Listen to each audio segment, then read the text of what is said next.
Hello, friends. I'm just out here hanging up some diapers and reflecting a little bit on the inner person and how our inner man can affect our physical bodies. And this is coming up because a couple days ago, my daughter, my 7-year-old daughter, had in her school lesson had come across this ancient Hebrew proverb that says, "A heart at peace brings life to the body, but envy rots the bones." I mean, think about that for a minute. A heart at peace gives life to the body.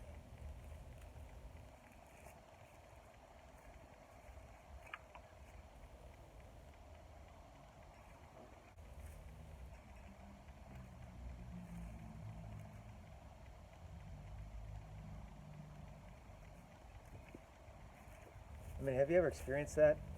You know, like you're really content in life, things are feeling really good.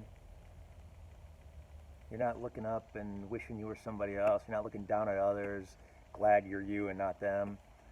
Um, it feels great, doesn't it? Just to be in that place of contentment and appreciation. But sometimes envy kicks in when we see a house that's maybe nicer than ours, or somebody gets a promotion, or their business is thriving, and you're like, man, why is it that they're doing so much better than me when I'm working just as hard as they are? Like, why do they get that? Or maybe you're going by and you see somebody's boat parked in the driveway, and you're like, oh man, I'd love to have that boat. Why do they get to have that boat? I don't have money for that boat. And that envy, that jealousy kind of kicks in.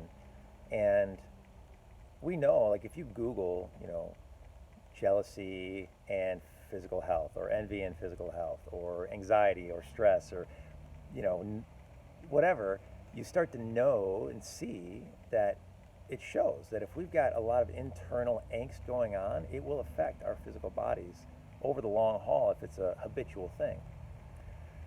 And so if envy begins to creep in, or if envy is a part of your life, I just want to give you a couple quick tips on how to begin undoing that as you walk with the Lord.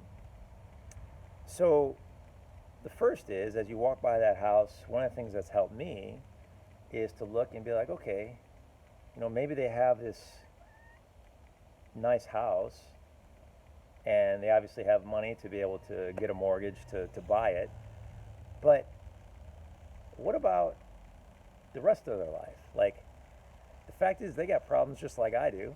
They're just different problems. And when I start to have a reality check, which is really the first suggestion here, is do a reality check and recognize that they may have a house that I like, but I don't know what it cost them to get there. They may have to sacrifice a whole bunch of time to get a particular role in a company or in their business to be able to afford that. And maybe that caused them to have to sacrifice time with their children. I don't know. But the fact is that their life has cost them something. There's some sacrifice there, and there's some problems there that I don't have.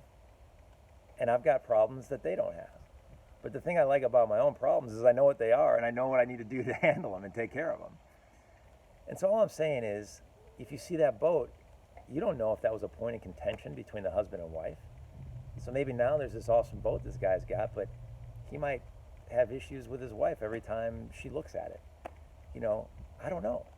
But I know that he's got problems just like I do. And so, and again, I like my problems better. So it's just a reality check, folks, to say that, like, hey, we have things that are blessings that we see as positive. We have challenges and problems that we maybe see as negative, but the fact is that they're blessings too. And this comes to the second point, to thank God for what they have and thank God for what you have. So, Father, thank you that you've given them this home, and thank you that you've given them the problems that come along with that house. Because God is using that to draw them to himself. God is using that to work what he wants to into their lives and to bring their attention to him. And the same thing is true in my life and in your life.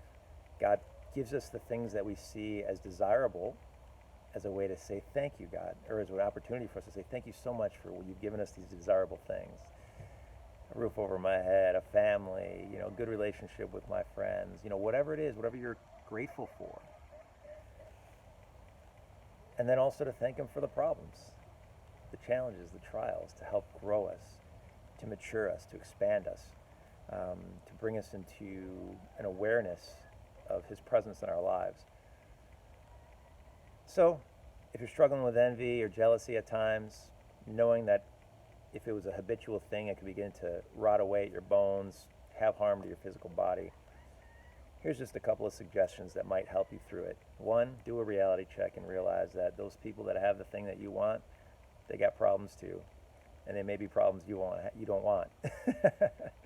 And the second thing is to give thanks, to thank God for what he's doing in their lives with the things that they have and the things that he's doing in your life with the things that you have. I hope this is helpful, friends, and looking forward to continuing the conversation. It's Brian with Pursuit. Good day.